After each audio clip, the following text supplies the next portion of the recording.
வாழ்க வளமுடன். ஓம் நமச்சிவாய. அனைத்து தமிழ் உள்ளங்களுக்கும் வணக்கம். தென்மேற்கு பருவமழை தொடங்கப் போகும் அற்புதமான மாதம் இந்த ஜூன் மாதம் ஆகும். வைகாசியும் ஆனியும் இணைந்த மாதம், கோவில்களில் திருவிழாக்கள் நிறைந்த மாதம்.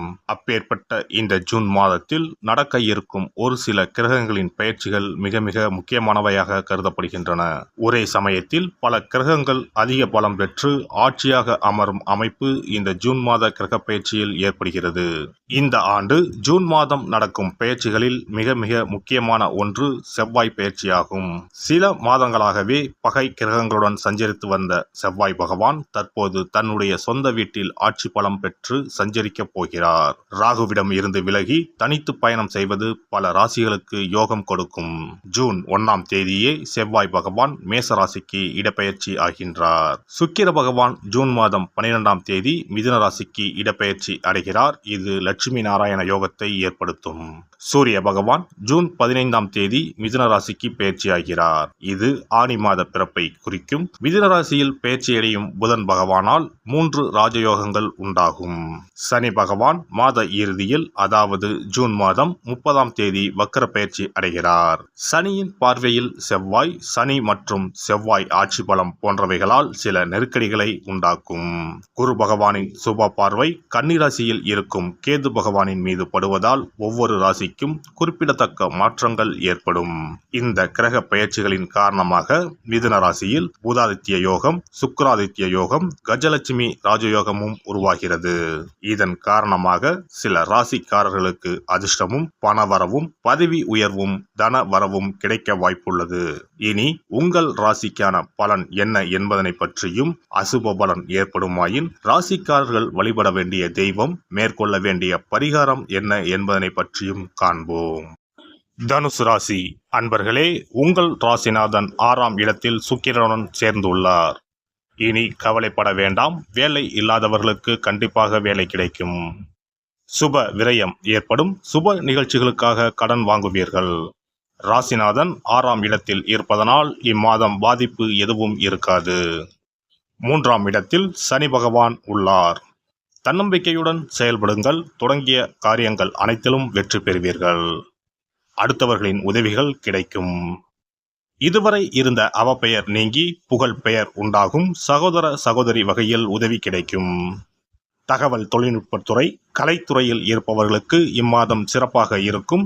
தனுசு ராசி அன்பர்களே, இந்த ஜூன் மாதம் உங்களுக்கு மிகவும் சிறப்பானதாக இருக்கப் போகிறது. தொட்டதெல்லாம் பொன்னாகும். 4ஆம் இடத்தில் இருக்கும் ராகு பகவானால் சொத்து வாங்குவது, வண்டி வாகனம் வாங்குவது, நகை ஆபரணம் வாங்குவது போன்ற அமைப்பு உள்ளது. எனவே கடன் வாங்கியாவது சொத்துக்களை சேர்ப்பீர். பொதுவாகவே அடுத்தவருக்கு உதவும் குணமுடையவர் நீங்கள். ஏமாளியாகவே இருப்பீர்கள். தனக்கு இல்லை என்றாலும் தானம் செய்யும் மனம் உடையவராக இருப்பீர். 4ஆம் இடத்தில் இருக்கும் ராகு பகவானால் என்ன கெடுதல் என பார்த்தால், அம்மாவின் உடல்நிலையில் சிறு சிறு பாதிப்புகள் வரலாம். மற்றபடி பெரிய அளவில் பாதிப்பு எதுவும் உங்களுக்கு இருக்காது. 5ஆம் அதிபதி செவ்வாய் பகவான் 5ஆம் இடத்திற்கு வந்துவிட்டார். குழந்தைக்காக காத்திருப்போருக்கு புத்திர பாக்கியம் கிடைக்கும். பூர்வீக சொத்துக்கள் கைக்கு வரும். குலதெய்வ அனுகிரகம் கிடைக்கும். இதுவரை குலதெய்வ கோவிலுக்கு செல்ல இருந்த தடைகள் நீங்கும். குலதெய்வ கோவிலுக்கு செய்ய வேண்டிய பிரார்த்தனைகளை செய்து முடிப்பீர்கள். 6ஆம் அதிபதி 6ஆம் இடத்திலேயே இருப்பதனால் கேட்ட இடத்தில் கடன் கிடைக்கும். வங்கியில் தொழில் கடனுக்காக விண்ணப்பித்து இருப்போருக்கு இம்மாதம் முயற்சி செய்தால் கைகூடி வரும். புதிய தொழில், புதிய முதலீடுகளில் இம்மாதம் தைரியமாக இறங்கலாம். இம்மாதம் 15ஆம் தேதி 7ஆம் இடத்திற்கு வரும் சூரியன் புதனால் திடீர் அதிர்ஷ்டம் உண்டாகும். வெகு நாட்களாக திருமணம் கைகூடி வராதவர்களுக்கு இம்மாதம் திருமணம் கைகூடி வரும். தந்தையின் மூலம் ஆதாயம் உண்டு. 10இல் உள்ள கேது பகவான் குரு பார்வையில் உள்ளார். இதனால் தொழிலில் இதுவரை இருந்த தடைகள் விலகி முன்னேற்றம் உண்டாகும். தொழில் வியாபாரம் விருத்தியாகி புதிய வாடிக்கையாளர்கள் கிடைப்பார்கள். பணப்புழக்கம் அதிகரிக்கும். கூட்டு தொழில் புரிவோருக்கு நல்ல லாபம் கிடைக்கும். வேலையில் பதவி உயர்வு கிடைக்கும். மேல் அதிகாரிகளின் ஒத்துழைப்பு கிடைக்கும். அரசு வேலை கிடைப்பதற்கான வாய்ப்புகள் அதிகம். பணி இடமாற்றம் உண்டாகும். பெண்களை பொறுத்தவரை இம்மாதம் பொழுதுபோக்கு விஷயங்களில் ஆர்வம் அதிகம் காட்டுவீர்கள். கடினமான பணிகளையும் சாதாரணமாக செய்து முடிப்பீர்கள். குடும்ப உறுப்பினர்களின் வழியில் ஒத்துழைப்பு கிடைக்கும். வாகன பயணங்களில் ஆர்வம் ஏற்படும். வாழ்க்கை துணைவர் வழியில் விட்டு கொடுத்து செல்வது நல்லது. மறைமுகமான சில விஷயங்களை எளிதில் புரிந்து கொள்வீர்கள். மாணவர்களுக்கு கல்வியில் இருந்து வந்த குழப்பமும் தயக்கமும் படிப்படியாக குறையும். புதிய ஆராய்ச்சி சார்ந்த துறைகளில் அதிகம் ஆர்வம் ஏற்படும். எதிர்காலம் சார்ந்த தெளிவான முடிவுகளை எடுப்பீர்கள். விளையாட்டுத் துறைகளில் திறமைகளை வெளிப்படுத்துவீர்கள். கலை சார்ந்த துறைகளில் இருப்பவர்களுக்கு புதுவிதமான அனுபவங்களை பெறுவீர்கள். எதிர்பார்த்த சில வரவுகள் தாமதமாக கிடைக்கும். அளவான பேச்சுக்கள் உங்கள் மீதான நம்பிக்கையை மேம்படுத்தும். வெளி வட்டாரத்தில் திறமைக்கு உண்டான மதிப்பும் மரியாதையும் கிடைக்கும். நினைத்த பணிகளில் கடைசி நிமிடத்தில் சில மாற்றங்கள் ஏற்படும். சுபகாரியம் தொடர்பான விரயங்கள் உண்டாகும். வீடுமனை வாங்குவதில் ஆர்வம் ஏற்படும். அரசியல்வாதிகள் கட்சி சார்ந்த பணிகளில் விவேகத்தோடு செயல்படவும். உடன் இருப்பவர்களிடம் முன் கோபமின்றி செயல்படுதல் நல்லது. பலதரப்பட்ட மக்களின் அறிமுகம் ஏற்படும். எதிர்பாராத சில பயணங்களால் உடலில் ஒருவிதமான அசதி உண்டாகும். ஆதாரம் இல்லாமல் எந்த ஒரு கருத்துக்களை கூறுவதை தவிர்ப்பது நல்லது. இம்மாதம் இன்னும் சிறப்பாக அமைய செவ்வாய்க்கிழமை தோறும் நல்லெண்ணெய் தீபம் ஏற்றி முருகப்பெருமானை வழிபாடு செய்து வர சிந்தனைகளில் தெளிவும் மனதளவில் உத்வேகமும் உண்டாகும். சிறப்பு பரிகாரங்கள். கோதுமை மாவினால் சிறு சிறு உருண்டைகளாக 7 அல்லது 14 அல்லது 7 மடங்குகளில் உருண்டை செய்து கொள்ளவும். குங்குமத்தில் கொஞ்சம் நீர் விட்டு அதை வன்னி குச்சி அல்லது மாதுளை மர குச்சியால் தொட்டு கோதுமை உருண்டையில் ஸ்டீம் என்று எழுதி அதை குளம், ஆறு அல்லது கோவில் தெப்ப குளத்தில் உள்ள மீன்களுக்கு போடவும். எழுதிய பின்னர் ஸ்டீம் என்பது அழிந்துவிட்டாலும் பரவாயில்லை.